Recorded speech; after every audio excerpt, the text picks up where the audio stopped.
Hey everybody! On this episode of Gaming and Collecting, I'm once again solo hosting while Alex is busy with her dance. And in the meantime, I actually have Aaron from the SuperPod Network joining me to fill in. Also from shows like SuperPod Saga and Retro Rehab. And for this episode, we'll be featuring another one of our gaming, collecting, stories, and experiences episodes. But anyways, guys, on with the intro.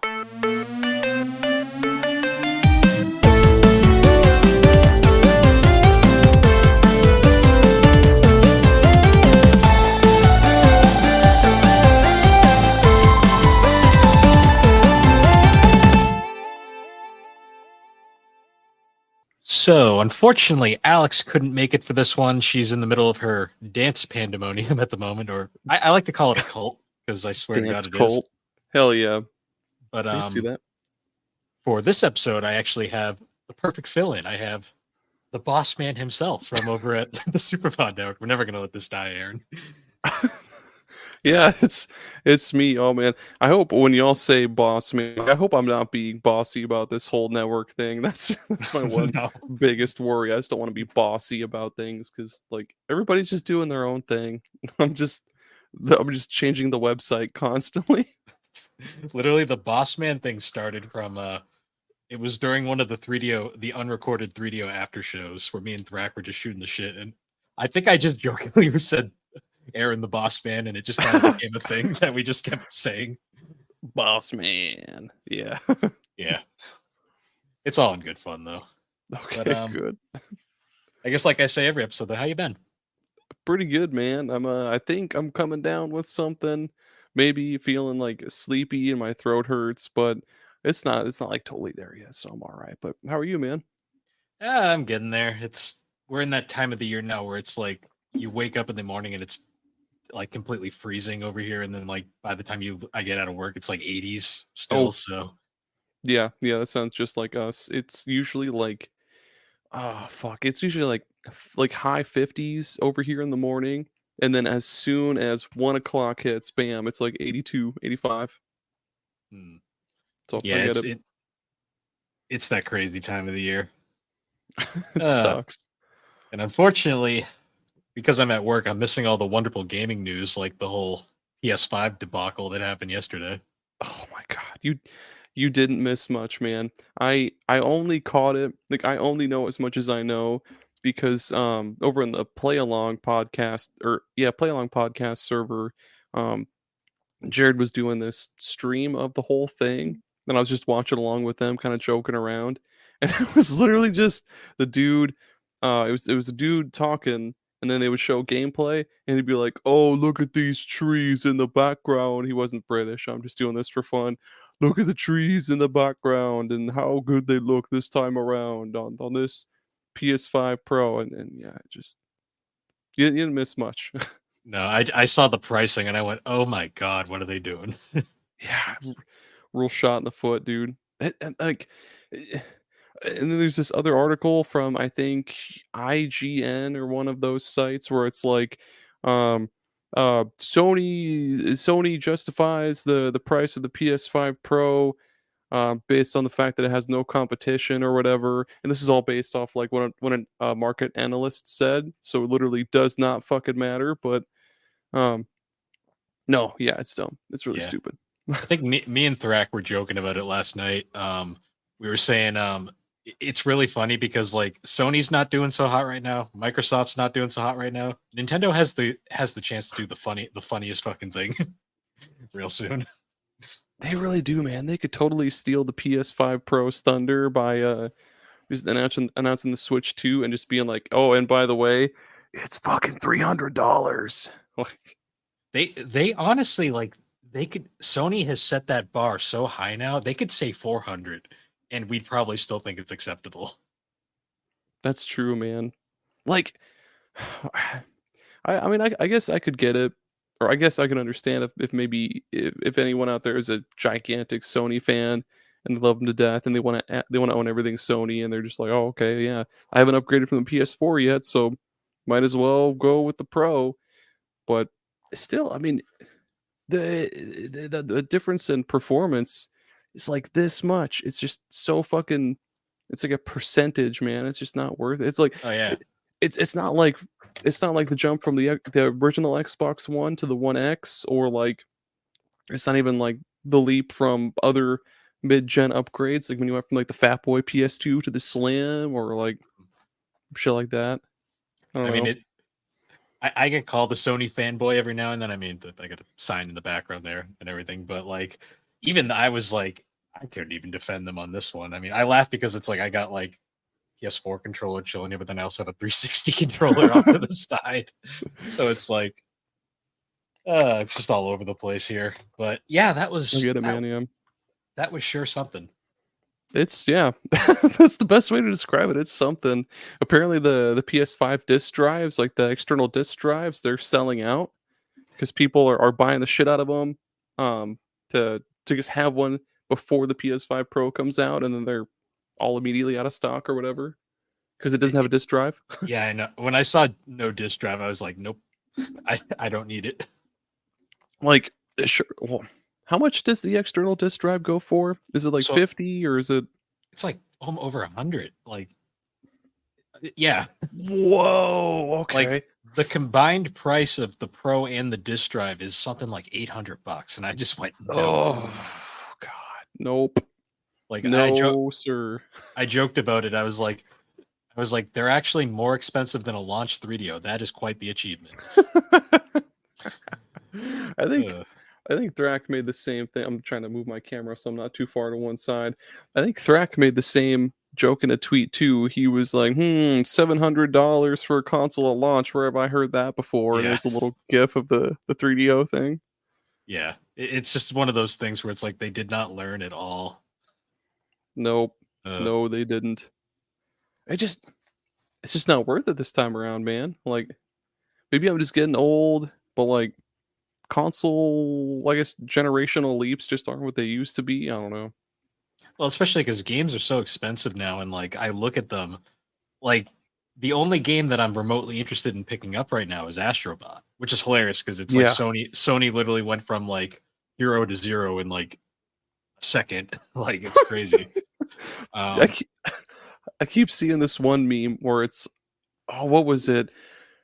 It's basically like we are so fucked, like, and then it goes up, and it starts off with like some low point. I forget what it was, and it's like we're so fucked, and then it oh, it goes was up to The Concord there. shit. Yep, and then it goes up to Astrobot. It's like, dude, we're so back, and then it goes back down to the PS5 Pro. God damn it, we're fucked. Yeah. I don't know what was more of a mood whiplash, that or the fucking Linkin Park reunion news. Like, Ooh, yeah, that too. That's super weird. Oh, I mean, like, good for them, but like they might as well have just started a new band. Like, yeah. Well, at it least was like that one was like it came out and everyone was like, "Oh, this actually isn't that bad." And then it's like, "Oh yeah, she's a Scientologist and supported Danny Masterson." And everyone was like, "Oh, well, that took a mood damn. whiplash." Yeah, that certainly has me needing a chiropractic appointment, man. That's Yeah, sci- it's okay to be a Scientologist, I guess, but like to support Danny Masterson? Why, man? What? yeah. I saw Oh that and I boy. was like, I was like, "This is too much. I'm not looking too any deeper This into too this." much. um Man, what else has happened in the news? We lost Uh James Earl Jones, sadly. oh yeah, we did. Rip Mufasa. What else did he do? Darth Vader. Darth Vader, Uh, Mr. Myrtle from The Sandlot. Mr. Myrtle. Yeah, that's right. Oh, he was also my favorite, Savick the Preparer in Simpsons, the first Simpsons Treehouse of Horror, the random third alien on the spaceship that was making food. Oh Uh, man, great stuff. Great news. yeah, it's been one of those kind of weeks. It's just one of those days. But on Oh yeah. I was gonna say the debates are happening too, but we wouldn't need to mess with that. We no, can just yeah. I saw that. I went great. I'm Yep. not paying attention to that. Give us one. Well, it's we literally have it's the South Park meme. We got the douche or the turd sandwich. It's the same shit again. we don't So have we don't have to get too into it, but like who are the candidates now? Is it Trump and Kamala Harris? Is that just it? Is that it? yeah, that's it. I don't get political ever. I'm just gonna Yeah, say I me don't neither. plan on voting for either of them. I'll leave it at that. I'm gonna drop a big in here on GNC. I've never voted. I Oh, Sorry, everybody. I I mean, hope this doesn't lessen anybody's like faith in me. I don't know. I'm only old enough to have voted once, and I'm not even gonna go there. So Yeah. yeah, because Sorry, everybody. that is the most political we will ever get on GNC, and we're gonna move on from there. Um, Damn it. oh, but on a lighter note, collecting. The thing in the title of gaming and collecting that we barely ever talk about. Oh, we'll Um, talk about it, all right. so this is the fourth installment of this little series that me and Alex kind of came up with last year. The whole gimmick is essentially we realized the gaming collecting podcast, we don't ever talk about collecting. For a while, it was a joke, but now we kind of like, I'd actually like to talk about collecting every now and then on this show. Yeah. So we came up kind of, I guess, for the audience who doesn't remember and to like fill Aaron in essentially for this, the idea behind um, collecting stories and God, I'm having a brain fart on what the name of the It's series all is. right, dude. Oh, it's late. Collecting stories and experiences. There we go. The basic idea behind this series is essentially I have a list of questions I kind of put together. Shout out to James from the Top Teners. He was kind of our guinea pig when we put this series together. So he kind of Hell like yeah. vetted all of our questions initially. He's a great guy. Mm. Yeah. Shout out to him and Liv and the stuff they're doing over on YouTube right now, by the way. But yeah, the idea behind collecting stories essentially, I have a bunch of questions I'll ask to the guest, and we'll kind of shoot the shit and talk collecting, but going through. Basically, the questions are just to keep the conversation going. That's kind of the way I kind of describe it. So, on that note, I guess I'll start from the top. How did you get into collecting? Like, what year? Let's see. I think before I get into it, I'm gonna let this cat out because she keeps scratching the door. I'll be like 2 seconds. No worries. Yeah, the year I started collecting, I think it was 2015 or 2016. I can't remember for sure, but it was um it was around the time I started the job that I work at now. It's just been almost 10 years. I've been at the same job for almost 10 years. That's disgusting. Wow. Um, but what was it? There was a bunch of guys who I met that I'm friends with now, have been friends with since I started, and they'll still are heavily into Pokemon. And they were like, "Dude, Pokemon Sun and Moon comes out in like 2 weeks. You gotta get it." And so I was like, "Hell yeah, okay." I haven't played. All right, I think I stopped buying Pokemon games back in like the third gen.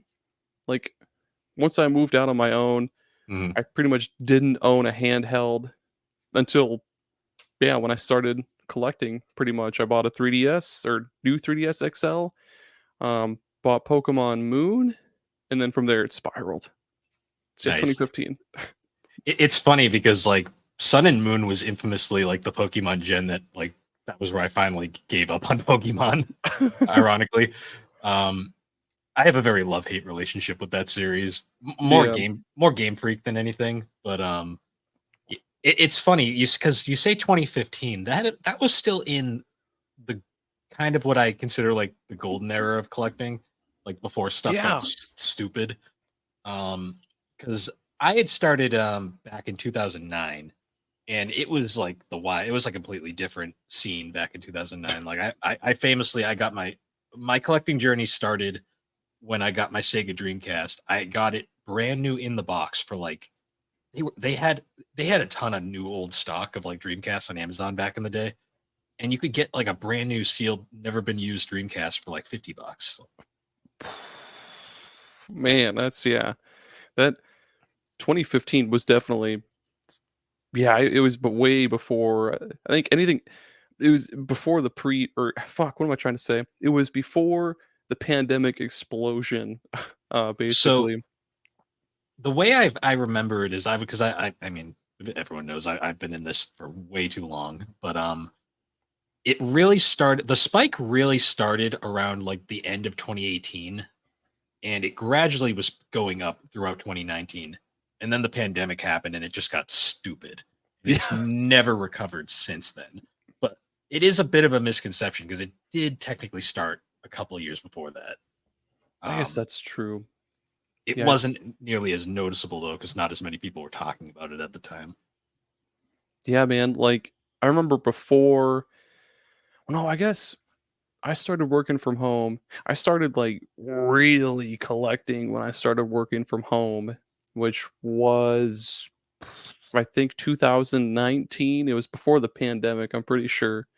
Yeah, stuff was kind of affordable back then. I know for sure GameCube was definitely way more affordable. Like I Oh yeah, remember going to a garage sale somewhere in Des Moines or West Des Moines, and I got Pokemon Coliseum for $25, which you absolutely can't now. no, Holy fuck, I Pokemon got Coliseum. I Shut got up the mine in a price. fucking GameStop bargain bin for like $5 way back in the day.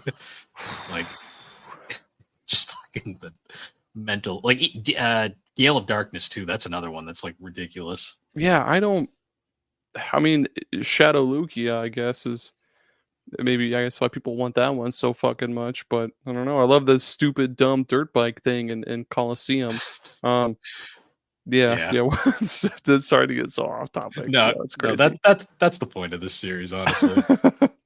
That being said, though, kind of playing off of that, what was one of the craziest stories you've ever had collecting? Craziest stories. So I guess like to preface it, like I'll give the example I usually give. For me, my craziest collecting story was probably I have a few of them. The one I always go to is like how I got my GameCube. So the GameCube I had gotten was actually a GameStop one that was being. Their claim was it was defective, and they were throwing it away. Like they couldn't get power to it at all, and they were going to toss it out. So I What the had done, fuck? yeah, I had done like so this was 2010. So GameCube stuff was like this was GameStop was just trying to get rid of the shit. Like they didn't want it anymore. Um, I basically like talked to the guy there, and I was like, can we just step outside the store and I'll give you $5 for this damn thing? Like I didn't believe them. I was like, there's no way this thing doesn't work because it looked pristine. So I straight up I bought the GameCube from the GameStop for $5, and then I spent $60 on Melee because Melee was still $60 Yep, because it's fuck always gonna Nintendo. be. God damn. Um, and then I go home, I plug it in, hit the power button, GameCube intro starts right up. It's perfectly fine. Of course, dude. To this day, I have no idea. Like either they didn't try, or I don't mean to shit on GameStop employees, but like sometimes I'm always like what the hell? Like maybe they didn't have the wire in all the way, or just I don't know. But yeah, Well, maybe, man. So I guess yeah, I do have a good one. Okay. So when I bought my Wii U, the only one I've ever owned, I bought it from there was this retro gaming convention in the I forget which mall here in Des Moines, and there's this kind of big-ish YouTube channel called Gaming Off the Grid. mm, The dudes live here in Des Moines, and I met them, bought the Wii U and a bunch of games off of them. They were really cool. Shout out to Gaming Off the Grid. Um, so I took the Wii U home, got it all set up, but so like for the most part, it worked. Like the games worked, like it played games just fine.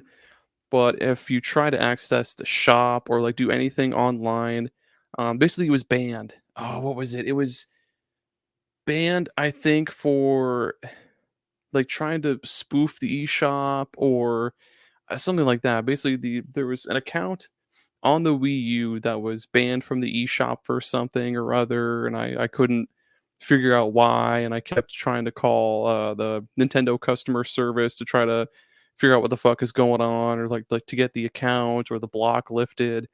But they were like, you have to have the account owner's information, like their password or whatever, to get the account taken off, and I was like, "Fuck! I bought this secondhand at a fucking mall."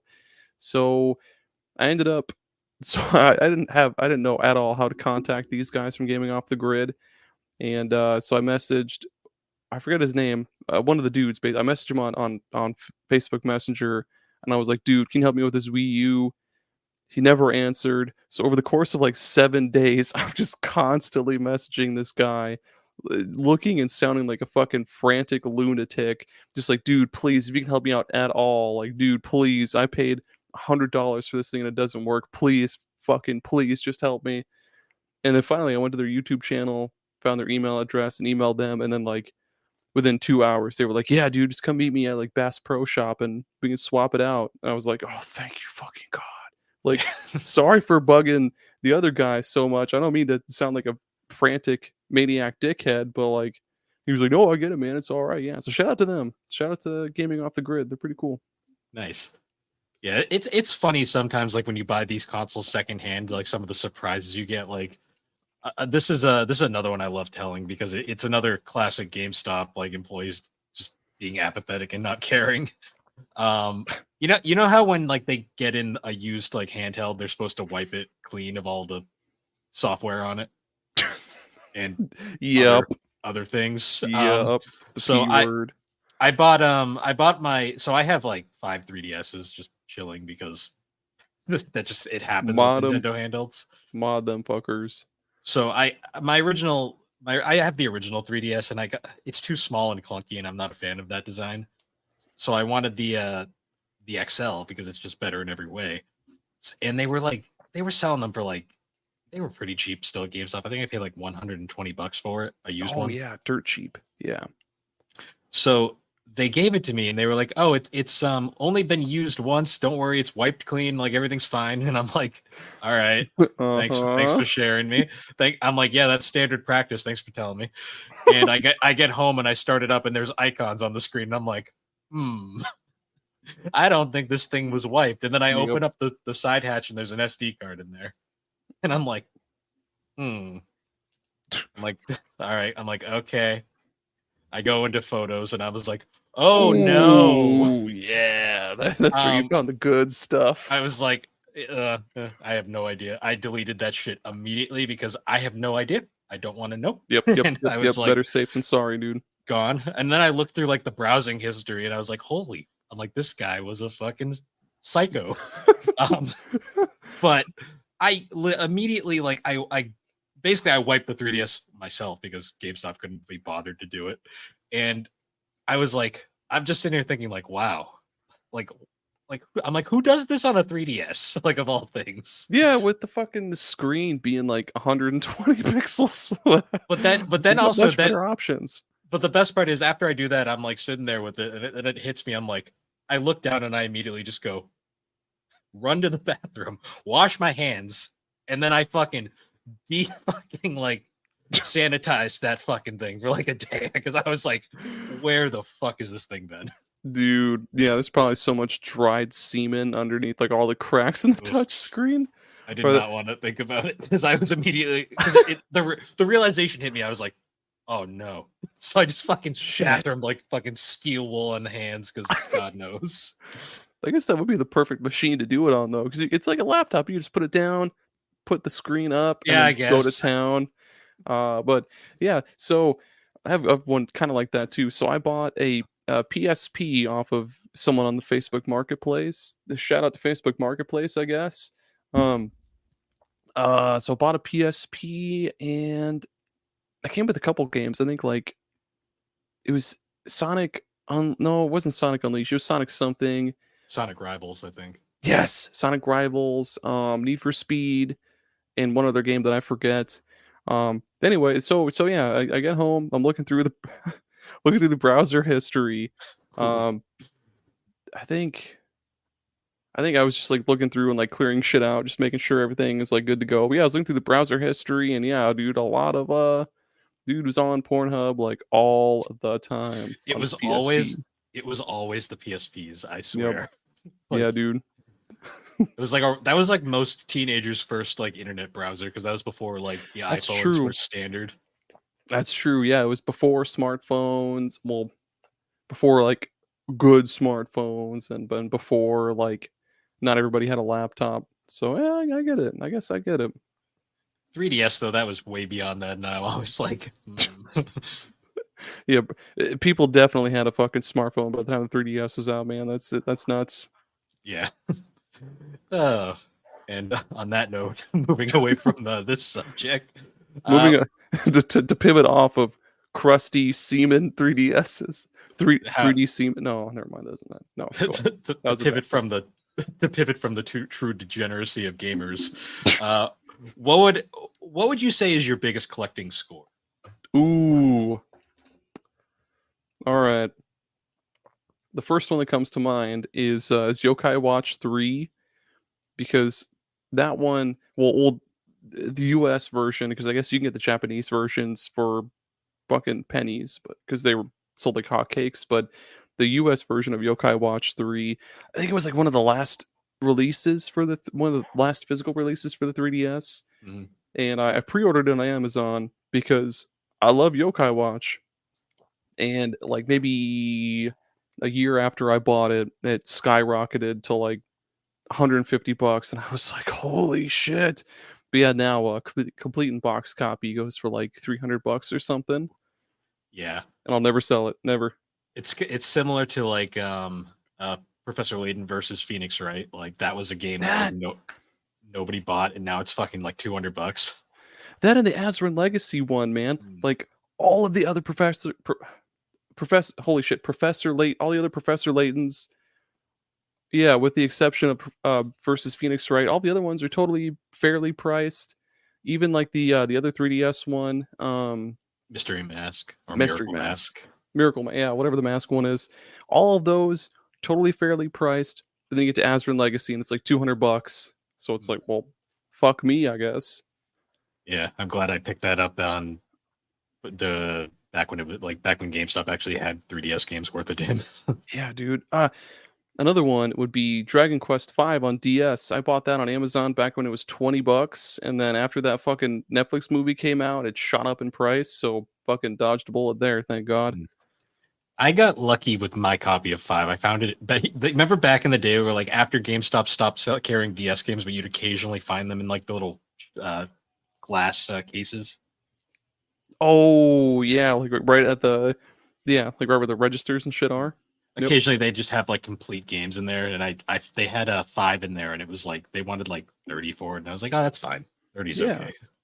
that's totally fine. That's much better than the fucking 400 it goes for now. Yeah. Um, Um, I think for me, like the two best scores I've ever had. The one that I find funny that I always like to tell is my copy of Knuckles Chaotix. I have a boxed like 32x copy. I found that at a yard sale. It was in a pile of VHS tapes, just chilling. I remember walking by. I looked over and I just see I see the 32x logo, and I didn't even notice what game it was, but my head immediately turns and goes, I'm like, 32x. Like I was like, what the hell? And yeah, we could be onto something. I saw Knuckles Chaotix, and I just went, holy shit, that is like one of the rarest 32x games ever. And I didn't even own a 32x at this time. I just Fuck it. I saw it there, and I looked at the lady running it, and I just asked her, I'm like, how much for this? She looked at it for 5 seconds. She's like, $5, and I was like, thank you. It's not a pristine copy. Like the box is slightly torn and it's a little beaten and worn, but like it's still the complete in case like Knuckles Chaotix, and that was a huge one. And I remember seeing how much that was worth later on, and I was like, holy shit. Where's my phone? How much is it worth now? I'm gonna take a look. I'm gonna look it up. It's definitely in triple digits. I'm not Oh sure. no! Oh shit! Come on, come on, stupid phone. Okay, 220, chaotix. 227 according to Game Eye. Oh god! Yep. My other big score. This one was more. This one actually I think is probably the bigger score just in hindsight. Oops. So everybody knows my favorite game ever, Persona 4 Golden. Yep. That one's also up there. When I first played Persona 4 Golden, I had gotten into I went on like a Persona binge where I had to play all the games. And this was during the time where, well, it kind of, yeah, it was during the time where like 2 and 1 were especially were harder to find, but they weren't like it wasn't so much they were harder to find because they were like super valuable. It was more that they were just like no one knew about them and they were obscure. So I found a listing of it on Amazon, and this was like Amazon back in the day where they rarely ever showed pictures. The descriptions were incredibly vague, Yep. and you kind of just had to take a chance. And I was, so this was 2012, so I was still in high school at the time. I had barely any money, and I just like was like, "Fuck it, it's Persona 2. If it's disc only, I just want to play it." I paid $20. It shows up in the mail a week later. Damn it. Pristine, mint, manual, bonus disc, everything. And I was like, oh, cool. PS2 game. And at the time, I didn't think about it. Oh my God. I just put it on my shelf and played it and enjoyed it. Now I find out it's a $400 game. Like, that's fucking wild, man. Also, I just looked and Yokai Watch 3 is $350. oh, that's tragic. What? So another one that also really shot the fuck up for like no reason was Xenogears. I bought that, I'm pretty sure back in like maybe 2019 for $60, and that shot up to like 170 for like no reason. I don't get it, man. Most the PS2 has been going through a big or PS1 especially, PS2 have been going through spikes lately. It's unfortunate. That being said, though, so now we're going to take that question and kind of go the opposite direction. Okay. What would you say was your biggest collecting fail? Collecting fail. So if you want like an example, this is the one I like to use. As a little prop in the background, I always bring this up. I have this copy of Ken Saden here. This is actually a copy of some football game. Oh, what the fuck? It's a Bamboozle copy. I got someone to swap the shell out and they took a Ken Saden shell and stuck it over some baseball game. So I got ripped off. That's not my biggest fail, but that's just kind of an example. Man,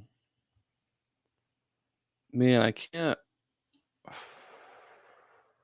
Nothing really comes to mind. We got I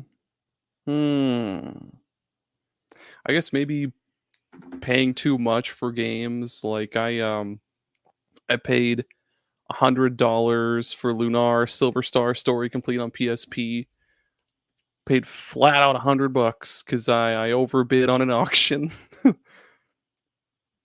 I think I paid like 130 for Paper Mario 1000 Year Door on GameCube, which I definitely didn't need to because they fucking remade it. Yeah, I know. That's pretty much it. I think one for me, like in that kind of like context, is like ironically a game I'm blogging about right now, Fire Emblem Path to Radiance. I had bought my copy initially right after the Awakening boom. Yeah. And by that point, every Fire Emblem had skyrocketed. I paid $200 for my copy. Oh shit. A year later, it dropped down to like 99. Fuck. But God damn it. In hindsight, it's back up to 200 now, so I kind of broke even. But at the same time, there was a brief period where I saw multiple copies for like $99, and I was like, "You got to be kidding me!" Oh my god, yeah. So on that same route, I could have bought. What's the name of the game? Yeah, I could have bought Infinite Space for the DS. I'm a big 3DS and DS guy. I could have bought Infinite Space for $50 at one point. And I didn't pull the trigger for whatever reason, and now it's 110 complete in box. So fuck me. That sucks. I got one of those too. I passed up on a copy of Chibi Robot for $40. No, it wasn't 40. It was $60 at a flea market. Um, Oh god damn. I want. So the thing is, I wanted what game did I buy instead? Damn, I can't even remember what game I bought instead. It was something. I bought Shining in the Holy Ark instead, which I think is actually cheaper now, ironically, than what Chibi Robo goes for. But Oh, I've always okay. kind of kicked myself for not picking up Chibi Robo at the time, because that is another like that's like Yeah, $300 now. that's a fucking huge one. Yeah. What Uh, else did I? you want to know a reversal that's kind of driving me insane right now? Yeah. Um, so I paid like $130 for Contact on the DS. It's like $40 now. I'm like, Yeah, I paid like 30 for mine for it dropped, like that one dropped like a rock. They must have found some like copies in like a storage or something. um I had another one. What was it? There were a few more. Chris and I, a novel console Chris, shout out to him. We talk about 3DS games all the time. Um, I think it was Avalon Code for DS. I kept seeing a couple copies of that for like maybe like $30 here and there. On there's this dumb fucking app called Mercari. It's Hmm. like knockoff eBay pretty much. I had a chance to buy a complete copy of Avalon Code for $40, but I didn't. And that game usually goes for like 80 or 90. Yeah. So many DS RPGs are like stupid that like that now. Like I know, The dude. two Azuna games are like stupidly expensive now. Yeah, there's a bunch that are just sitting on my wish list on Game Eye that like the Blue Dragon games. I'm not paying. I'm not paying above $100 for those, bro. I That's only that's have messed the up. uh I only have the first one. I don't have the second one. That's like a tactical game. Yeah, that's the one I want. Is the tactics one. God damn it. So I guess to move on from that, this actually kind of ties into the next question.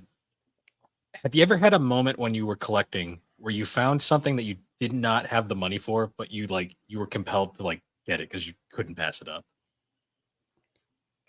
Hmm. I think so. So I think it was. I've got a couple actually. So yeah, the garage sale I mentioned earlier, where I got Pokemon and all those.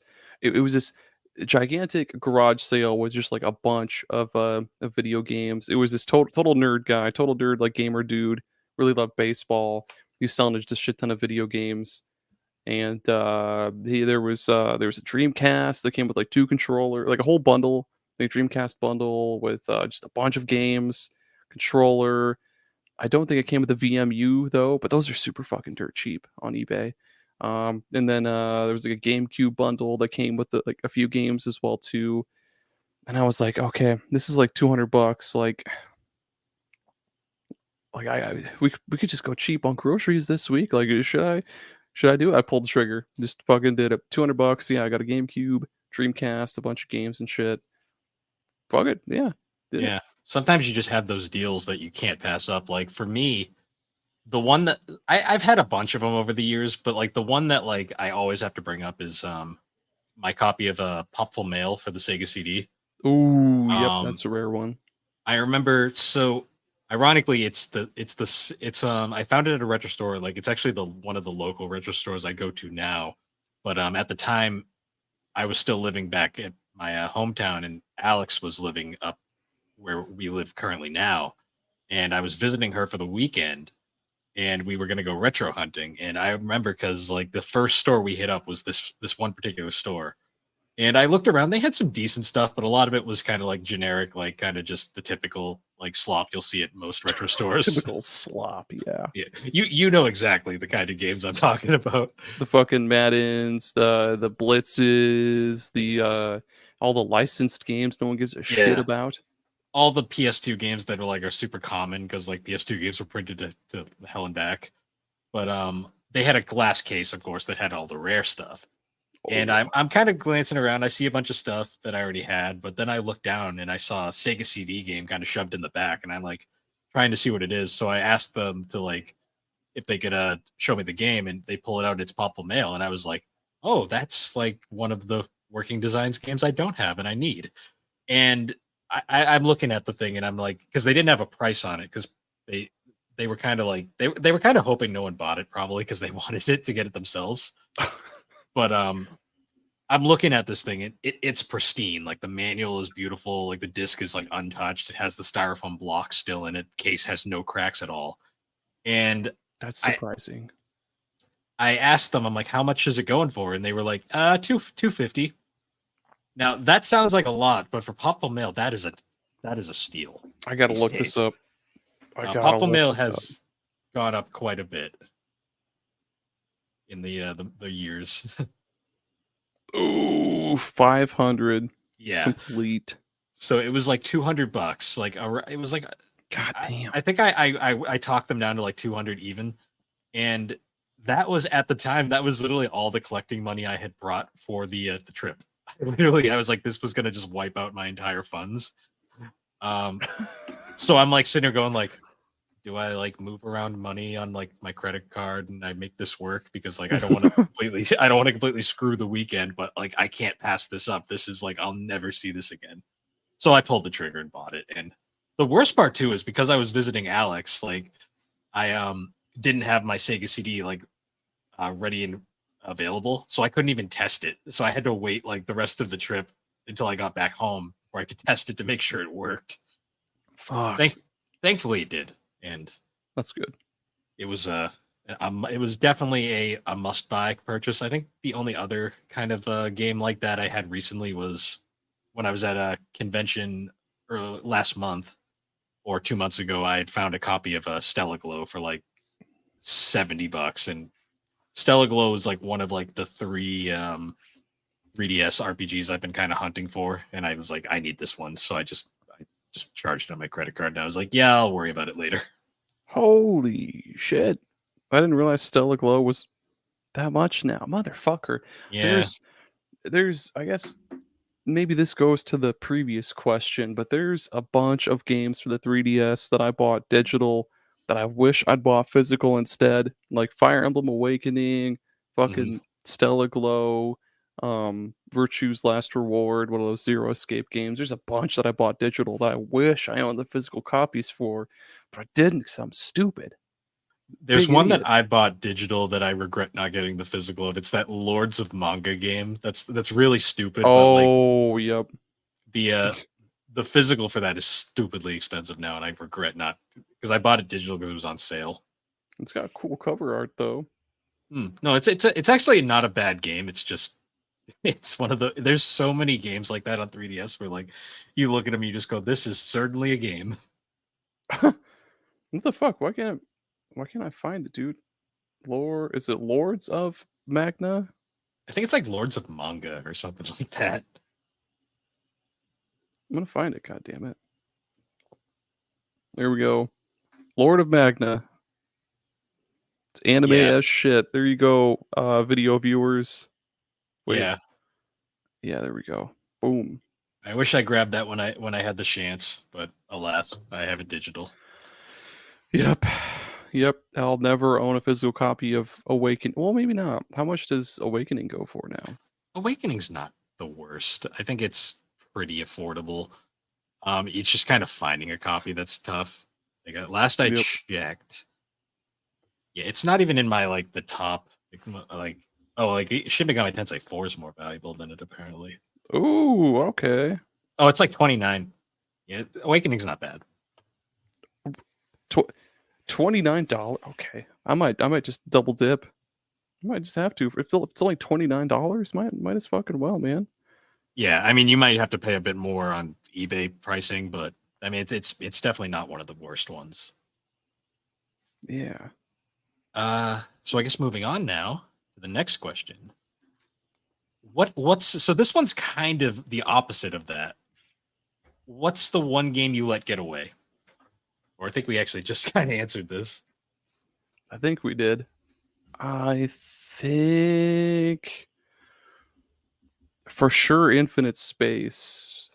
Let me I'm looking at. Sorry if I'm looking at my phone way too much, but I gotta check Game Eye because there's a bunch that I have on my wish list that I've passed up.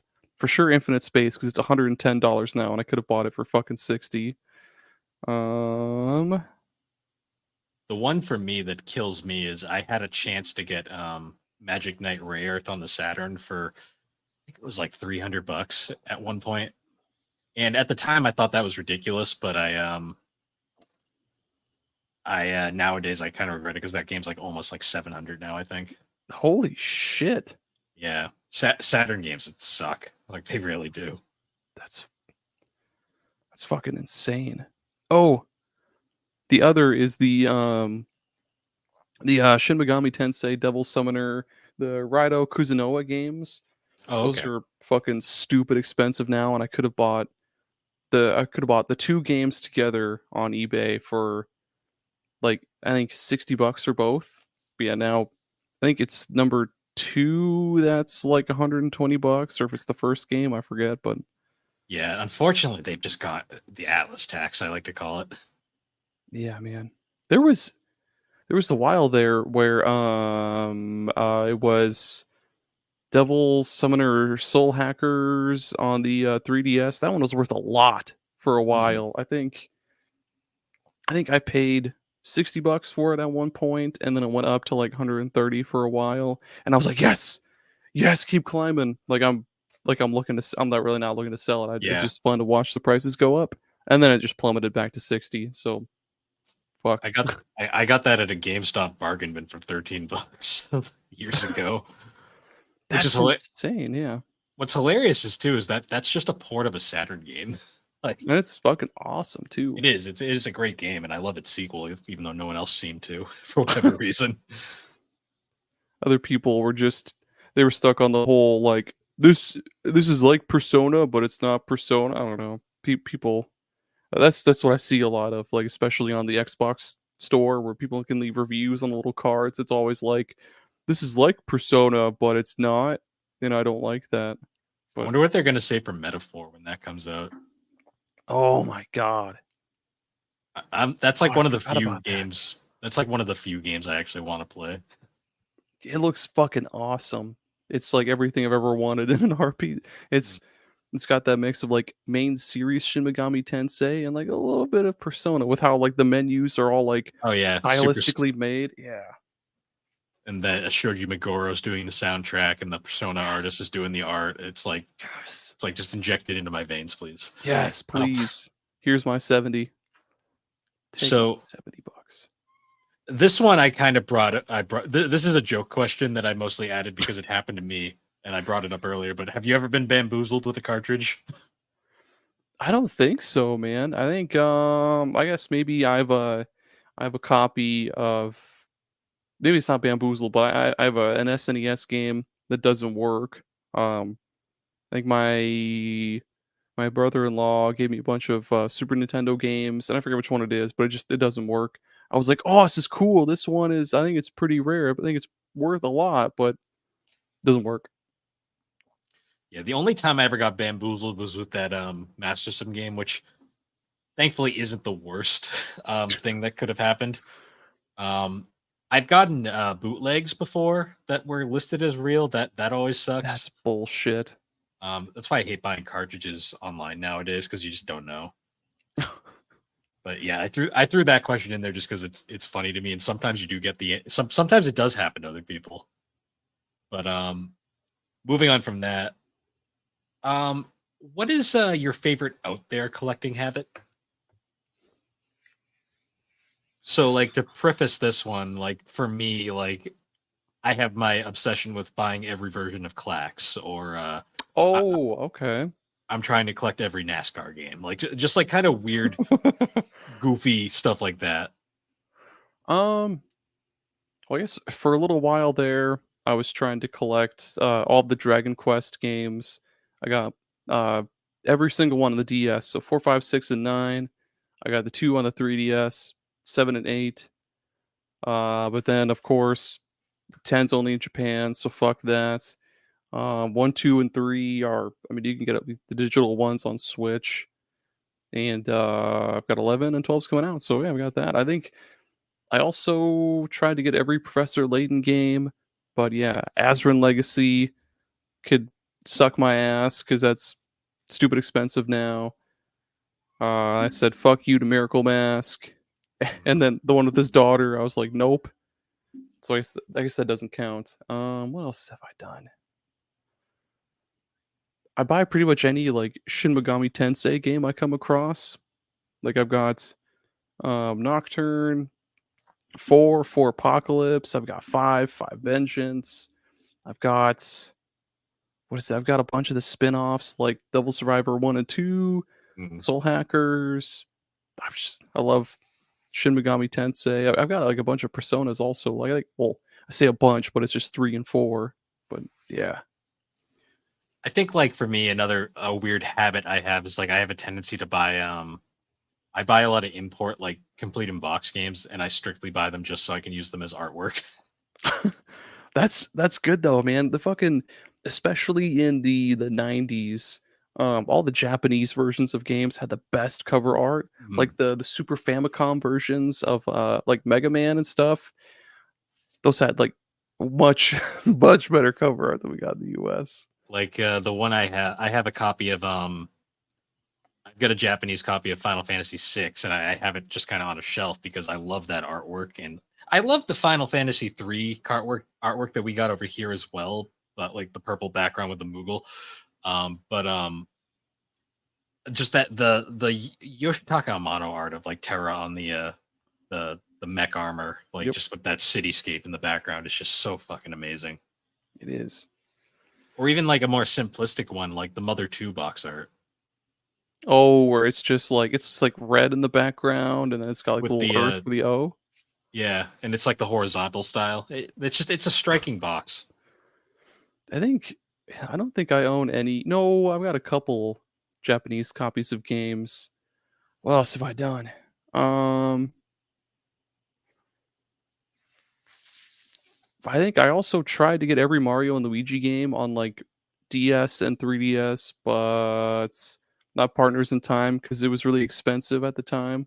And then now I just I just don't care about partners in time enough to buy it. I mean, it's pretty cheap now because like no one cares about it. At Um, least last I checked, it was. I think that's pretty much it. Like I know there were quite a few games that I was pre-ordering for the 3DS just for the sake of having them for the 3DS because it's just like, well, I mean, these games are probably going to shoot up in price, so I might as well own them now. Like that kind of mentality, basically FOMO.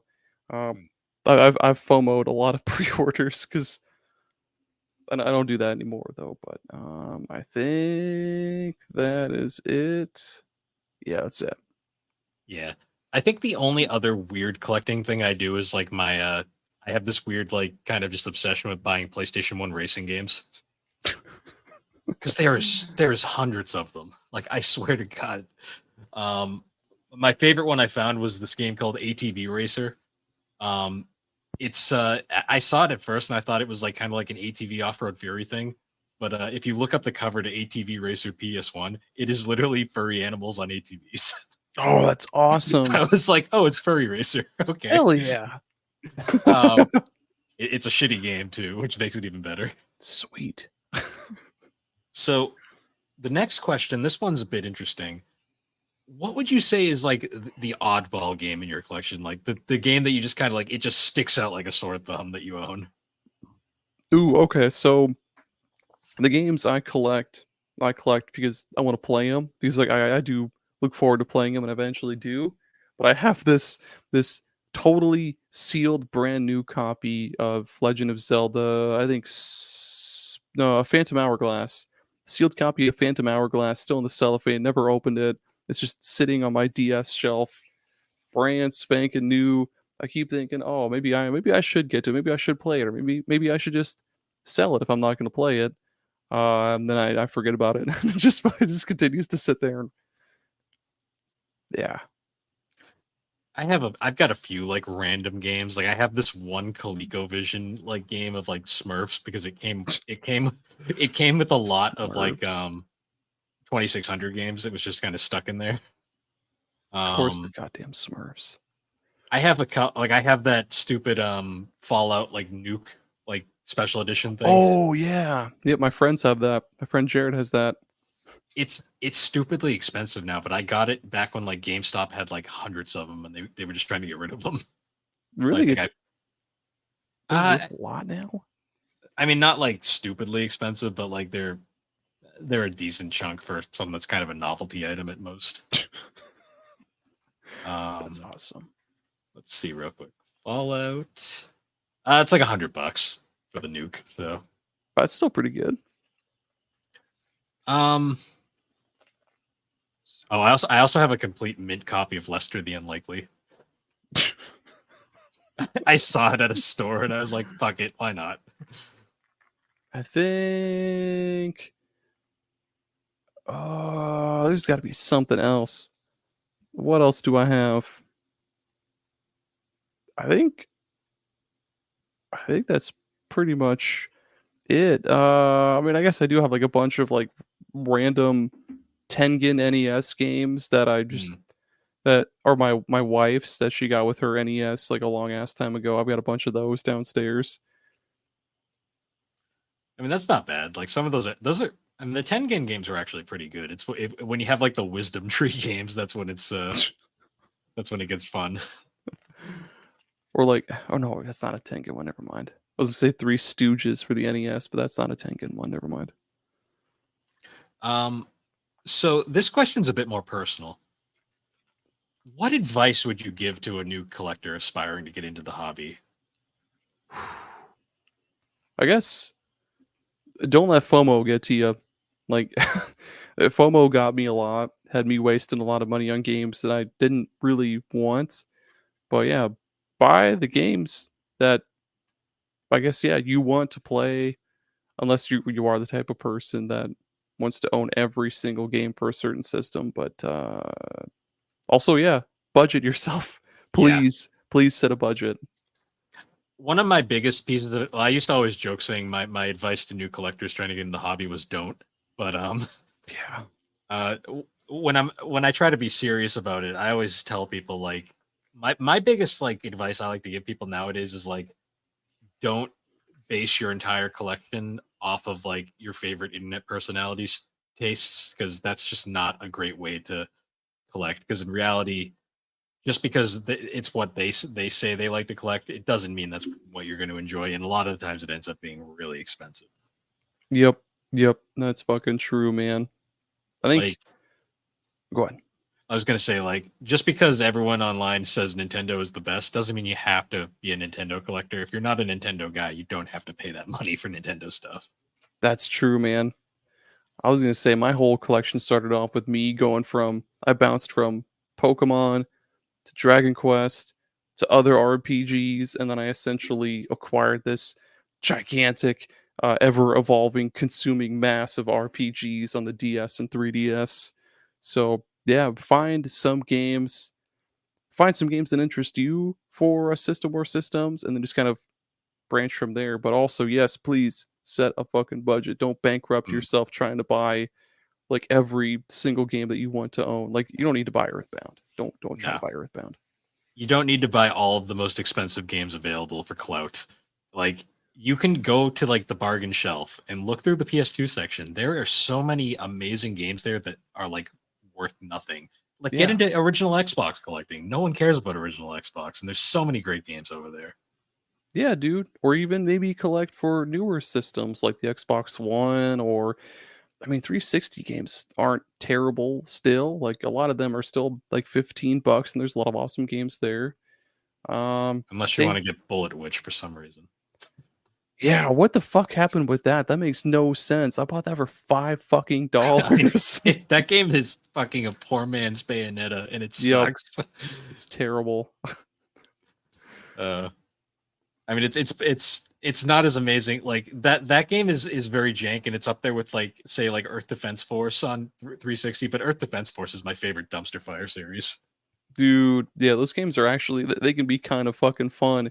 Bullet Witch, on the other hand, is not. Yeah, I remember catching that. It was, I think it was yeah, so on G4, children, back in the day, there was this TV on cable, or not, this cable TV channel called G4. It was all video games, all tech shit.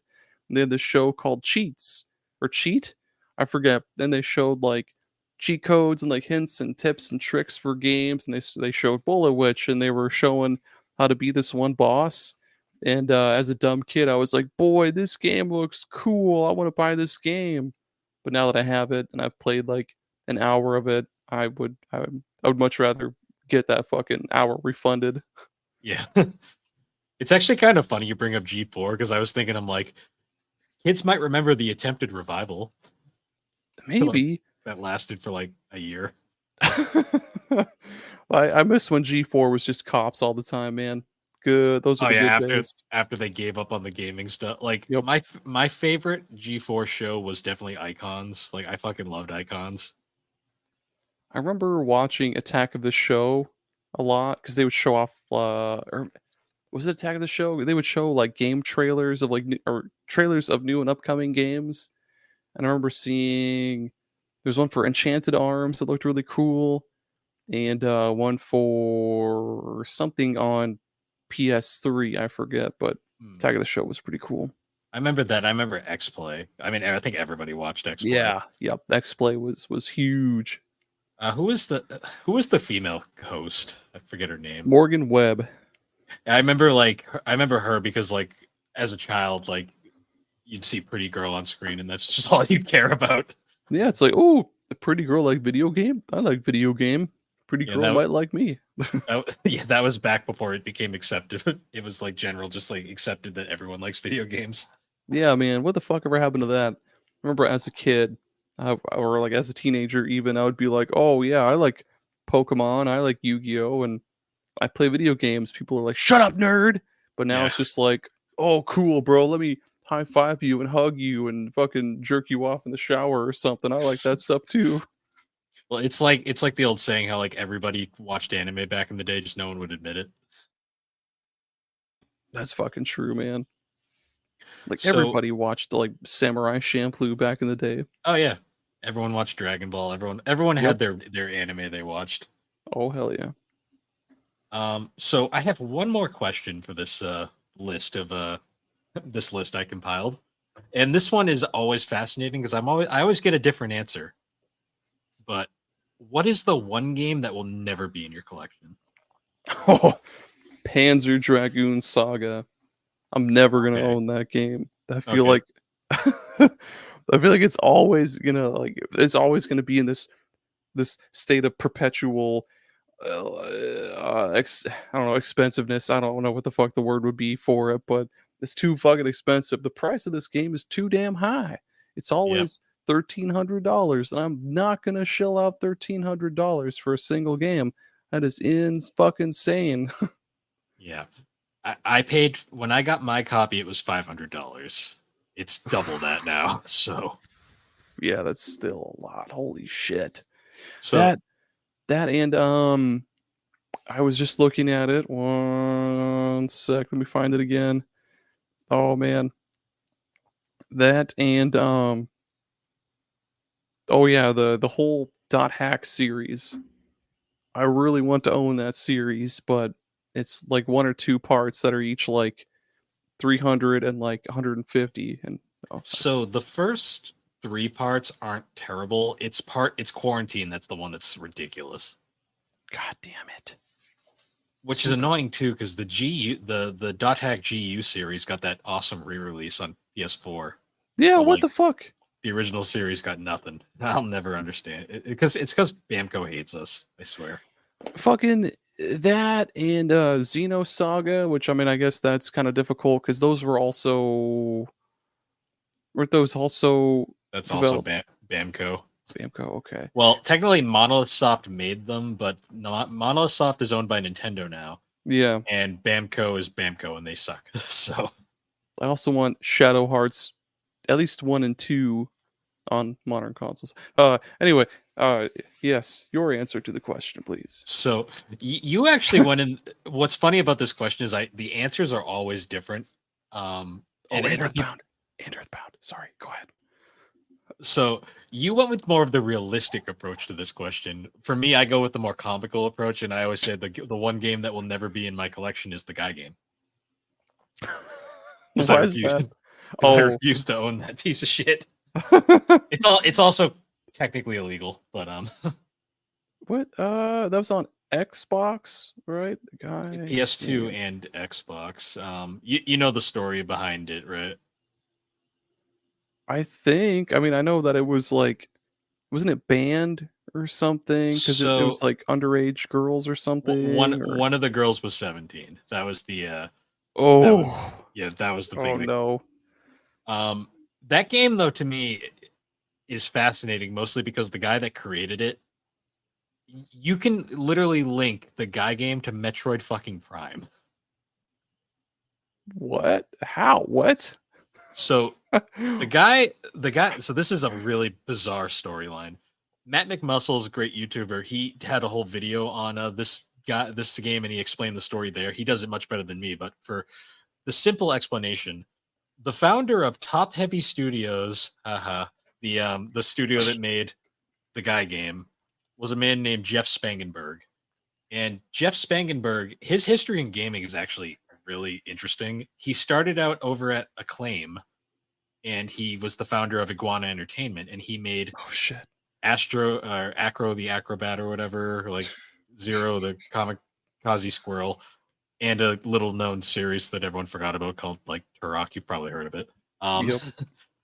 then he leaves Acclaim, and he basically makes a deal with Nintendo and starts a little known company called Retro Studios. Oh, okay, yeah. And Retro Studios was interesting because like when they first started, they kind of had no fucking idea what they were doing, and they were making like 5 different games, and all of them were kind of lost. Um, so then Nintendo shows up and they kind of give them the Metroid IP, and they're like, "Try this." And then it goes on for a while, and then Miyamoto shows up, and they find out Mr. Spangenberg had been making softcore porn videos on the company computers that Nintendo funded, by the way. So Nintendo was kind of like, no. So of course, because he owned the company, they couldn't really fire him, but they instead basically paid him to fuck off, and they bought the company from him, gave him all this money, and basically just told him go away, like get That's lost. oh my god. He then proceeded to use said money to form Top Heavy Studios and made the Guy game. Wow, that's I mean, I guess yeah, he wanted to make nasty shit, so he went on to make nasty shit. Good for him, Yeah. man. And he's disappeared since then. I have no idea what happened to him, but I always laugh. I'm like, that you can connect the Guy game to fucking Metroid Prime. What the fuck? I never knew that. That's cool. I I actually, whenever I go to conventions, I have a little game I like to do where I'll go booth by booth and I'll try to find all the copies of the Guy game, not to buy, just to see how many of them are out there. ugh, And my favorite part is like I'll do like my count day one, and then I'll go day two, and I'll see some of them are gone, and I'll be like, somebody bought one. I don't know why. Like, why would you want to? It like if you look at the back, I was looking at like the back cover on Game Eye, and like it doesn't even look fun. Maybe people want to own it because they're just like, oh, boobs. But It's it's a really shitty trivia game, and it's yep, not even like that interesting. It's mostly known just because of the controversy around it. And that's a controversy I don't even want to associate with. So yep, yep. yeah. Yeah, that's always a fun one. Like I always remember because like I remember James when we did the first one of these, he dropped the bombshell where he said his game he'd never owned in his collection is Final Fantasy VI. And Why? I forget his reasoning. I'd have to go back and listen to the episode, but he had like this whole like it was like this really deep like like philosophical like reasoning, and I was like, okay, yes sir, whatever you say. Um, it was an interesting one to me because I was like, wow, that's not where I expected that question to go. Yeah, yeah. Here I was, fucking simple Simon ass Aaron, going like too much money. Panzer Dragoon is too damn high. Yeah. Oh man, yeah. Collecting though, like it's crazy how weird this hobby has gotten over the years. Oh yeah.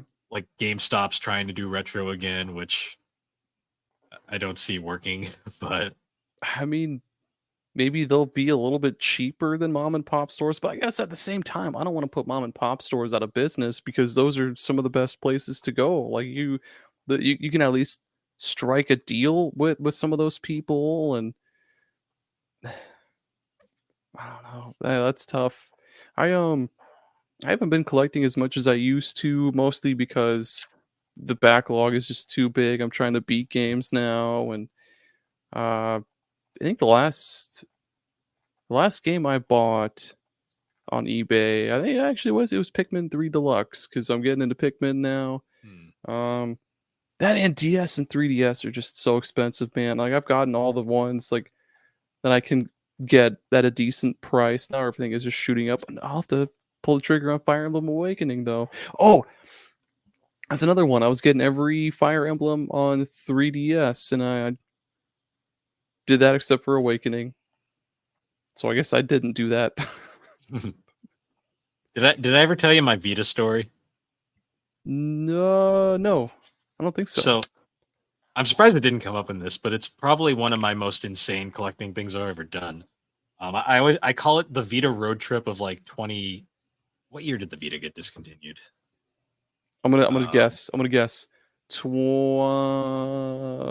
2015. No, 16. 2016. let me check because I honestly. Oh no, 2019. Whoa, holy shit. Okay. It lasted longer than I thought. Um, so I call this event in my collecting history the Vita road trip of 2019. So when the Vita got discontinued, GameStop essentially just like fire saled pretty much all their Vita stuff. Like they bargain bin priced it, just wanted to get rid of it. My stupid ass, I was living at home. Well, not stupid ass, but like just my fucking nut job self decided I was still living at home, didn't have bills to pay, like had an entire weekend, basically was doing nothing. I went on a day long road trip across Massachusetts to every GameStop I could find, um, and just cleaned out their Vita sections. So that's how I ended up getting my massive Vita collection. Was I just Hell fucking yeah. cleaned out these bargain bin like most of the games were like $5 to $10. Like GameStop was just trying to get rid of them, and I went fucking nuts. And I always remember, like, I think I paid more money in gas that day than I did on Vita games. Dude, you probably did. I Uh, it, remember I remember one time where an old roommate and we were driving from GameStop to GameStop because oh, I think he was looking for a copy of Xenoblade Chronicles, like the original Xenoblade on Wii, hmm, because I think it was only GameStop that sold it. It was a GameStop exclusive or something stupid. yes, Um, yes, it was. and yeah, we were just going from GameStop to GameStop to GameStop to try and find a copy. After like 5 stores, we ended up just like calling a bunch around us, and we found one. We called one that did say that they had it, and it was like 2 fucking hours away. So we drove a total of 4 hours, 2 hours up to go get it, 2 hours back. But he bought food, so it's all good. Nice. Yeah, collecting is just a crazy hobby like that. Like, I'm so glad I got into it when I did because I it's such an unapproachable thing these days, Yep. unfortunately. But that being said, thank you, Aaron, for joining me for this. I love doing these episodes, and it's always fun to get different creators like to like explain their history because the fun part about collecting is everybody's journey is different, Oh yeah. and it's fun to share and talk shop. But that being said, we've already kind of mentioned it throughout the episode, but do you want to shout out your multiple projects?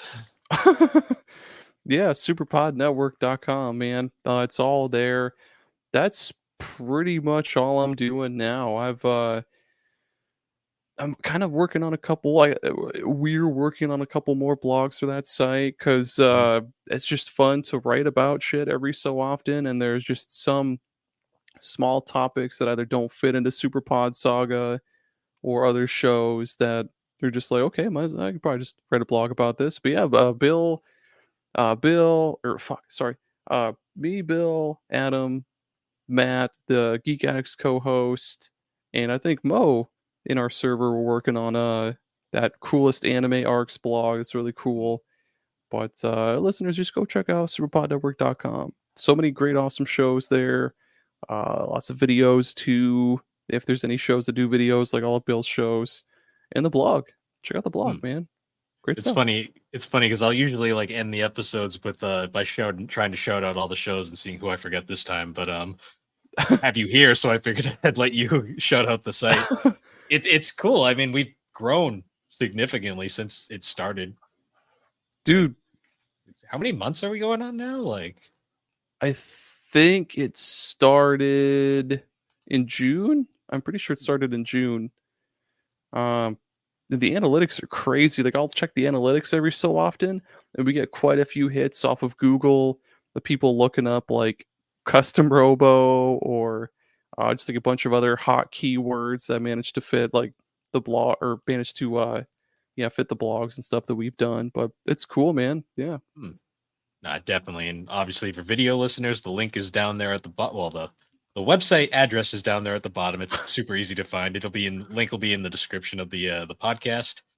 And on that note, everybody, once again, thank you for joining us on the Gaming Collecting Podcast. And you Yeah. can find Gaming Collecting on all your major podcasting platforms. Be sure to check out SuperPod Network. And with that, everybody, we will see you all later.